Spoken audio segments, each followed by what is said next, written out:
Morning student. मैं ममता शर्मा आदर्श बाल निकेतन उच्च माध्यमिक विद्यालय में हिंदी अध्यापिका आप सभी बच्चों का हिंदी ऑनलाइन क्लास में स्वागत करती हूँ। स्टूडेंट, अपने जो नेट प्रॉब्लम के कारण है उसके कारण अपनी कक्षा में विलंब हो गया। गर्वित, मेरी आवाज़ सुनाई दे रही है ना बेटा? गर्वित, यस मैम। आवाज़ सुनाई दे रही है ना मेरी? Yes ma'am. हाँ, मैडम आवाज क्लियर नहीं आ रही मेरे पास। आपके पास कोई नेट प्रॉब्लम होगी फिर। अभिषेक अग्रवाल, आपके पास नहीं है रही क्या? हेलो, नहीं मैम, मेरे पास आवाज नहीं आ रही। बिल्कुल भी नहीं आ रही। मैडम हमारी आवाज तो एकदम सही आ रही है। तो आपकी बेटा नेटवर्क प्रॉब्लम होगी इधर, इसीलिए मैंने पूछती हूँ बार बार में कि कोई प्रॉब्लम नहीं हो। अपने स्टार्ट करते हैं। वैसे ही बेटा अपने नेट प्रॉब्लम हो गई थी, इस कारण यहाँ से क्लास नहीं हो पा रही थी। आज हम मैम अपनी आपकी हल्की हल्की आवाज आ रही है। नेटवर्क प्रॉब्लम नहीं है मैम, नेटवर्क सही है बिल्कुल। हाँ, तो फिर कैसे आ रही है बेटा? पता नहीं, मैं तो तेज बोल रही हूँ एकदम। हम अपनी जो पाठ्य पुस्तक है कृतिका से पाठ 1 का अध्ययन कर रहे थे, जिसका नाम है इस जल प्रलय में, और जिसकी लेखक हैं फणीश्वर नाथ रेणु। हमने इसके 2 भाग का अध्ययन कर लिया था। आज हम इसके तीसरे भाग का अध्ययन करते हैं। आप सभी पेज नंबर 8 निकाल लीजिए। उसमें पहले पैराग्राफ से शुरू करते हैं। 8 नंबर है जो अपना, कीचड़ पानी में लथपथ भूखे प्यासे नर नारियों के झुंड में मुक्त खिलखिलाहट लहरें लेने लगती है। हम रिलीफ बांटकर भी ऐसी हंसी उन्हें नहीं दे सकेंगे क्या? शास्त्री जी आप कहाँ हैं? बलवाही नाच की बात उठते ही मुझे अपने परम मित्र भोला भोला शास्त्री की याद हमेशा क्यों आ जाती है। यह एक बार 1937 में सिमरवनी शकरपुर में बाढ़ के समय नाव को लेकर लड़ाई हो गई थी। मैं उस समय बालचर बॉय स्काउट था। गांव के लोग नाव के अभाव में केले के पौधे का ढेला बनाकर किसी तरह काम चला रहे थे, और वही जमींदार के लड़के नाव पर हारमोनियम तबला के साथ झिंझिर जल विहार करने निकले थे। गांव के नौजवानों ने मिलकर उनकी नाव छीन ली थी और थोड़ी मारपीट भी हुई थी। वो जो लेखक हैं वो जब वहाँ पे रिलीफ बांटने के लिए गए थे जहाँ पर बलवाही नाच हो रहा था, तो वो देखे हैं कि कीचड़ पानी में लथपथ भूखे प्यासे नर नारियों के झुंड में मुक्त खिलखिलाहट लहरें लेने लगती है। हम रिलीफ बांटकर भी उन्हें ऐसी हंसी नहीं दे सकेंगे क्या? कि वो बलवाही नाच कर रहे थे और सब खुश हो रहे थे। तो वो ऐसे लेखक कह रहे हैं फणीश्वर नाथ रेणु कि हम जो भूखे प्यासे नर नारी थे, जो पुरुष थे, जो आदमी थे, उनको भी जो उनकी जो मुक्त खिलखिलाहट हंसी थी वो हम उन्हें नहीं दे पाएंगे। हम रिलीफ बांटकर भी, कि हम जो रिलीफ देने आए थे वो बांटकर भी उन्हें वो खुशियां नहीं दे पाएंगे क्या? शास्त्री जी आप कहाँ हैं? बलवाही नाच की बात उठते ही मुझे अपने परम मित्र भोला शास्त्री की याद हमेशा क्यों आ जाती है। कि बलवाही जब नाच होता है तो उनकी नाच की बात उठते ही मुझे जो उनके लेखक के यानी फणीश्वर नाथ रेणु के जो परम मित्र थे यानी प्रिय सखा थे, जैसे आपके भी बेस्ट फ्रेंड कोई होता है, वैसे ही उनके जो बेस्ट फ्रेंड थे जिनका नाम था भोला शास्त्री, उनको उनकी याद आ गई। और यह एक बार सन 1937 में सिमरवनी शकरपुर में बाढ़ के समय नाव की लेकर लड़ाई हो गई थी। कि यह वो बता रहे हैं कि एक बार 1937 में सिमरवनी शकरपुर में जो बाढ़ के समय बाढ़ आ रही थी वहाँ पे, तो उस समय वहाँ नाव को लेकर लड़ाई हो गई थी। मैं उस समय बालचर स्क्वाड था। Hello ma'am. मैं उस समय हेलो मैम। हाँ यस बेटा। मैम आपकी वॉइस नहीं आ रही मैम क्लियर। मैम बहुत हल्की हल्की आ रही है मैम। बेटा मैं तो एकदम तेज बोल रही हूँ, कैसे नहीं आ रही पता नहीं। मैं तो आराम एकदम तेज बोल रही हूँ। मैम नेटवर्क तो मैम एकदम ठीक है मैम, हाँ, फुल नेटवर्क आ रहा है मैम, बस आवाज नहीं आ रही है मैम। तो बेटा पता नहीं क्या बहुत हल्की प्रॉब्लम है। हल्की आवाज आ रही है। मैं भी इधर फुल बोल रही हूँ, एकदम तेज आवाज में बोल रही हूँ मैं भी, लेकिन क्या बात है पता नहीं भाई। सभी को सुनाई नहीं, गर्वित सुनाई नहीं दे रही क्या? मैम सुन रही है एकदम अच्छे से। तो क्या बेटा बेटा ऐसा तो हो नहीं सकता कि फिर गर्वित को सुनाई दे रही है जो आपको सुनाई नहीं दे रही। आ रहा हो? Yes ma'am. आप ध्यान से सुनो बेटा कि लेखक बता रहे हैं कि ओके। एक बार 1937 में जब बाढ़ आई थी तो उस समय नाव को लेकर लड़ाई हो गई थी।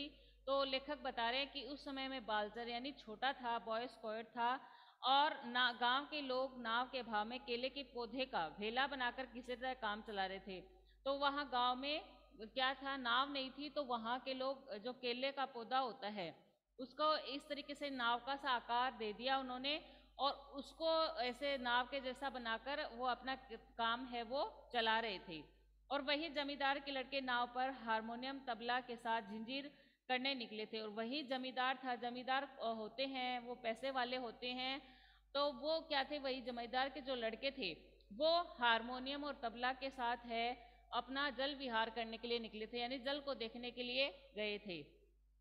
गांव के नौजवानों मिलकर उनकी नाव छीन ली थी और थोड़ी मारपीट भी हुई। तो गांव के नौजवानों ने क्या किया कि उनकी नाव छीन ली और थोड़ी उनके साथ मारपीट भी करी। और सन 1967 में जब पुनपुन का पानी राजेंद्र नगर में घुस आया था, एक नाव पर कुछ सजे धजे युवक और युवतियों की टोली किसी फिल्म में देखे हुए कश्मीर का आनंद घर बैठने के लिए निकली थी। और सन 1967 में तब अभी अपना एक नंबर का प्रश्न यह बन सकता है कि पुनपुन का पानी राजेंद्र नगर में कब घुसा था।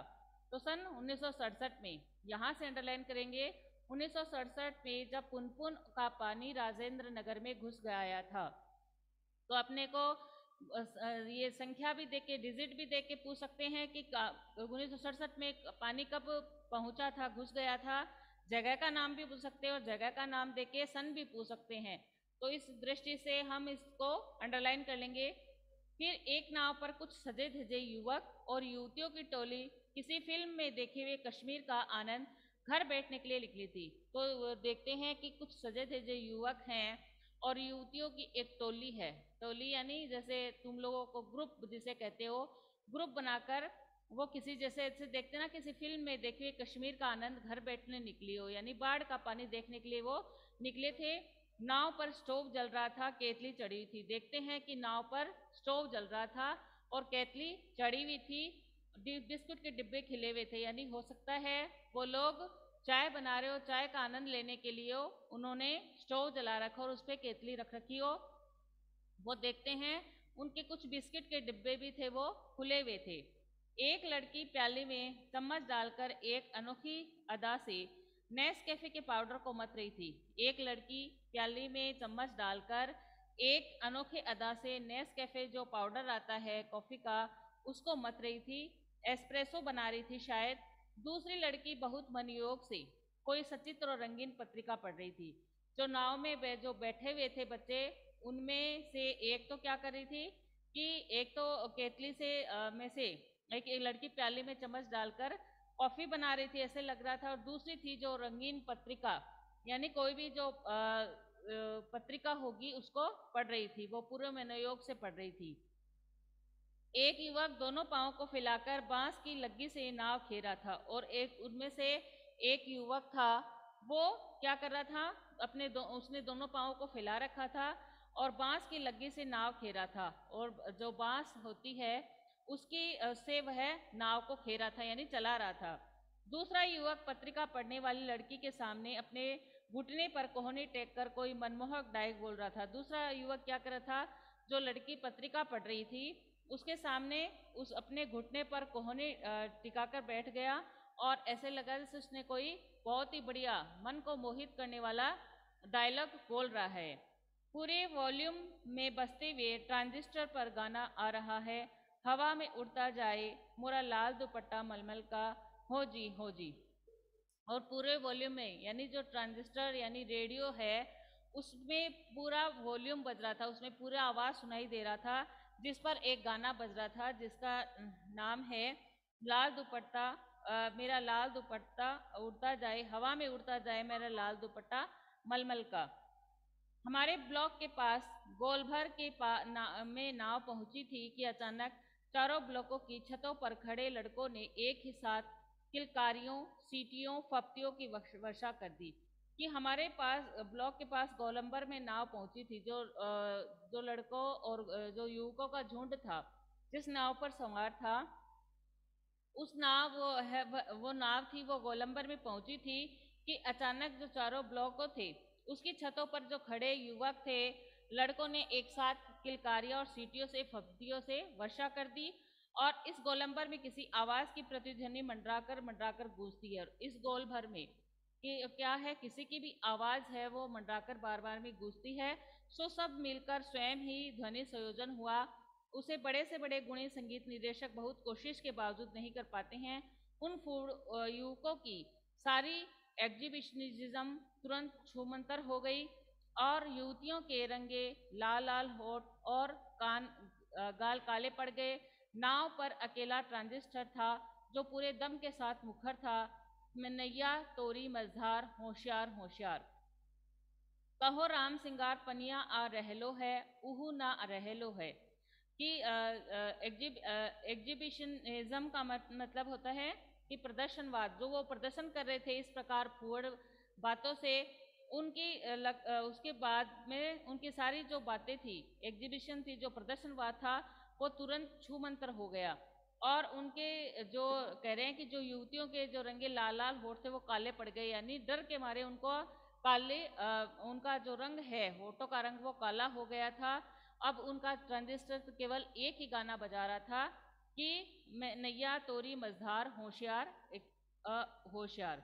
अब इसमें से हम लोग हैं वो अंडरलाइन करेंगे जो आपने अभी पैराग्राफ पढ़ा था। इसमें से आप एक नाव से लेके और छूमंतर हो गई तक अंडरलाइन कर लीजिए या ब्रैकेट में लगा लीजिए, क्योंकि इसमें से अगर एक एक नंबर के प्रश्न पूछे जाते हैं तो उसमें बहुत सारे प्रश्न बन रहे हैं और बड़े से पूछा जा सकता है तो भी बड़ा ये इतना आ जाएगा। इसमें अपना प्रश्न बन रहा है कि जो एक नाव पर जो सजे युवक युवतियाँ थी वे कैसा आनंद ले रहे थे और उन्होंने क्या क्या कर रखा था। तो उन्होंने उनकी नाव पर स्टोव जल रहा था, केतली चढ़ी हुई थी, बिस्किट के डिब्बे खुले हुए थे और वो क्या कर रहे थे। तो एक लड़की चम्मच में डालकर एक अनोखी अदा से नेस्के के पाउडर मथ रही थी। दूसरी लड़की के बारे में पूछे कि दूसरी लड़की क्या कर रही थी, तो दूसरी लड़की है वो पूर्व मनोयोग से रंगीन सचित्र किताबें पढ़ रही थी। और लड़के के बारे में पूछे वो क्या कर रहा था, तो लड़का है उस लड़की के सामने बैठकर और अपने पूरे मनोयोग से डायलॉग बोल रहा था।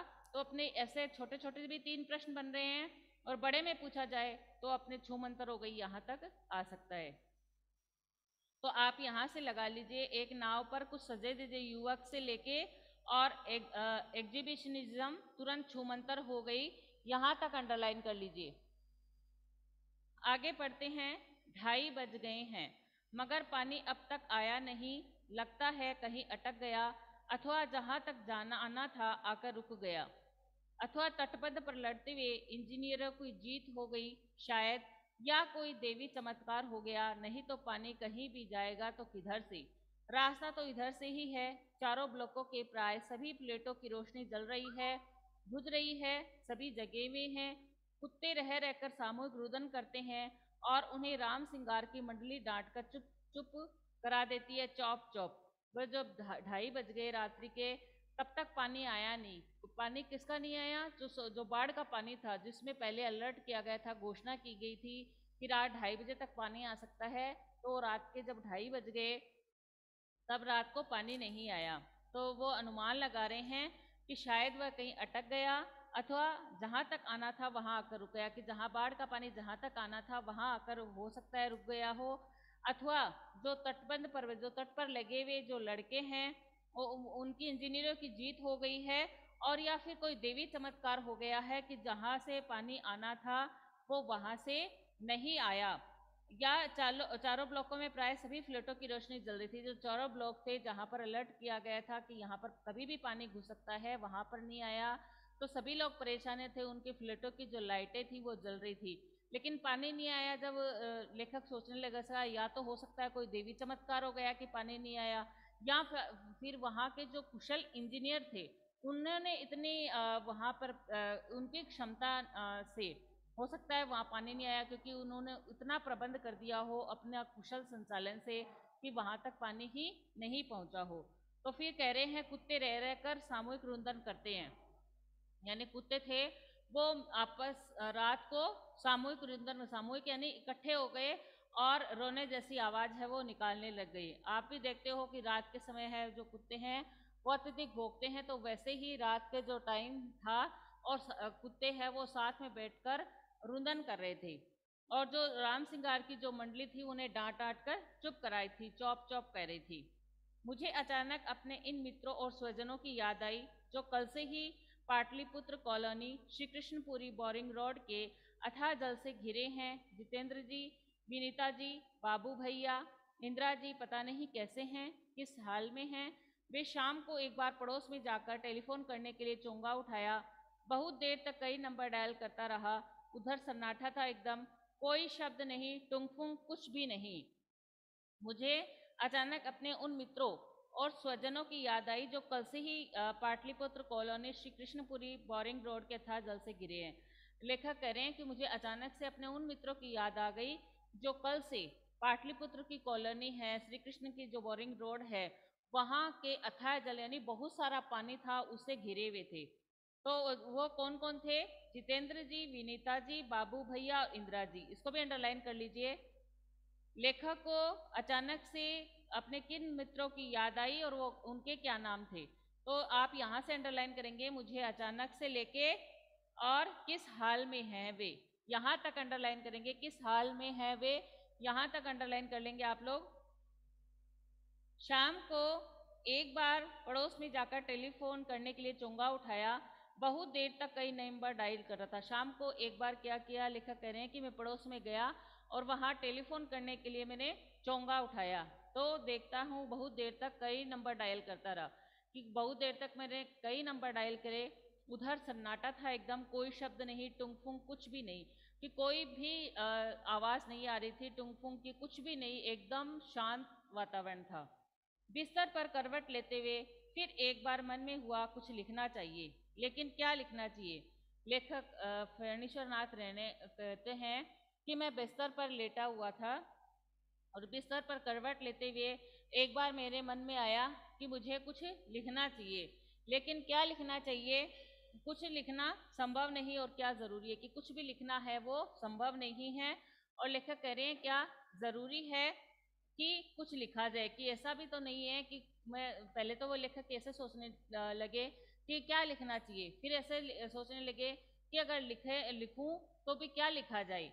फिर स्मृतियों को जगाऊं तो अच्छा। पिछले साल अगस्त में नरपतगंज थाना सकरदाह गांव के पास छाती भर पानी में खड़ी एक आसन प्रसवा हमारी और गाय की तरह टुकुर टुकुर देख रही थी। आसन प्रसवा यानी जिसमें आजकल में ही, जिसके आजकल में ही बच्चा होने वाले हो, उसे कहते हैं आसन प्रसवा। तो वो लेखक कह रहे हैं कि मैं ऐसे सोच रहा हूँ कि मैं कुछ लिखूं तो क्या लिखूं, कुछ लिखना संभव नहीं है। फिर लेखक ने कहा कि हो सकता है मैं अपनी पुरानी स्मृतियों को जगाऊं,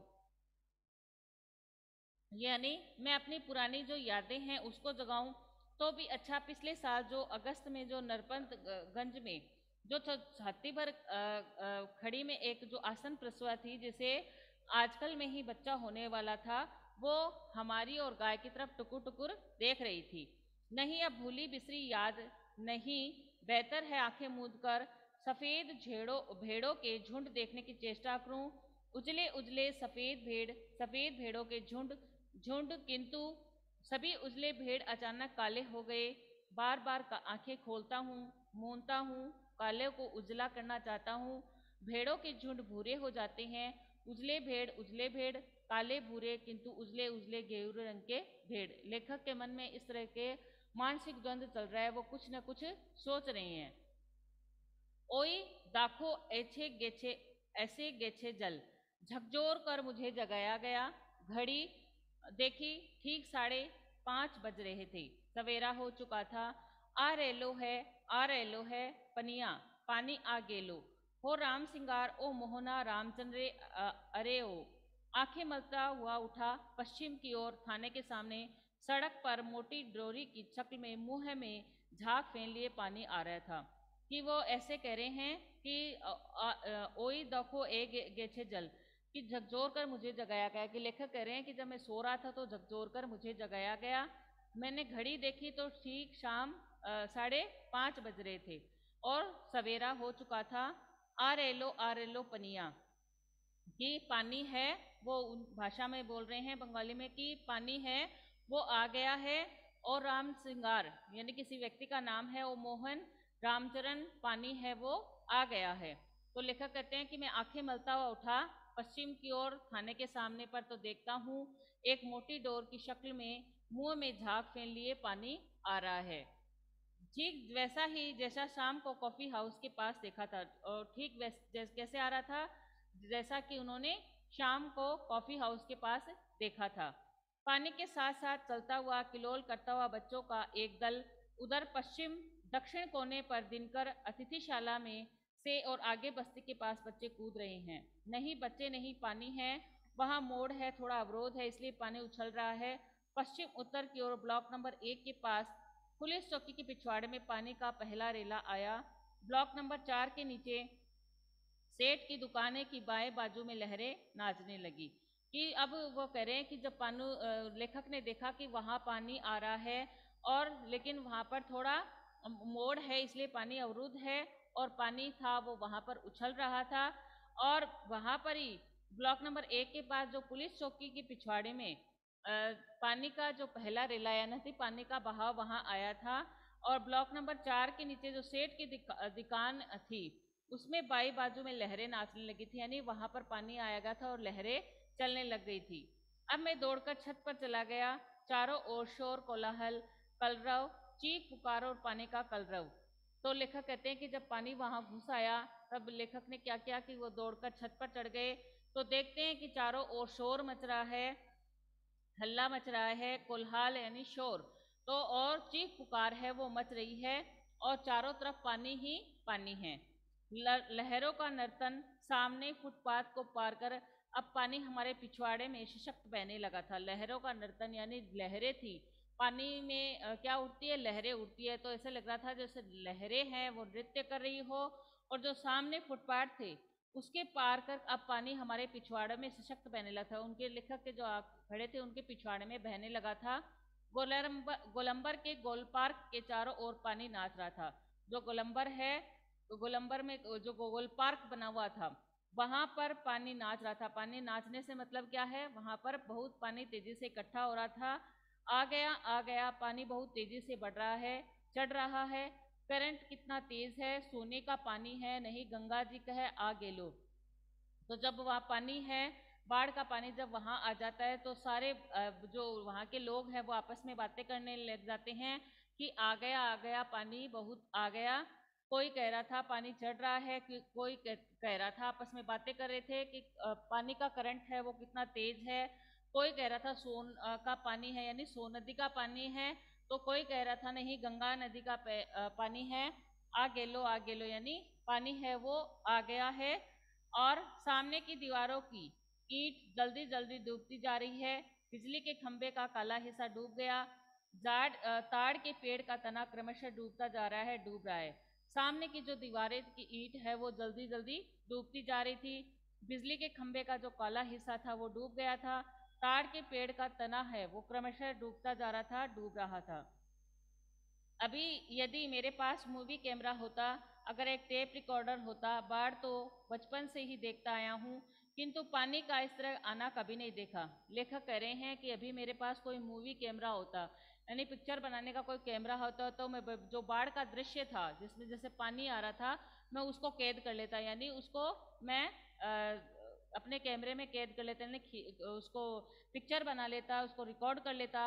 अगर टेप रिकॉर्डर होता तो मैं क्या करता, टेप रिकॉर्डर में उसकी जो आवाज़ थी वो उसको रिकॉर्ड कर लेता।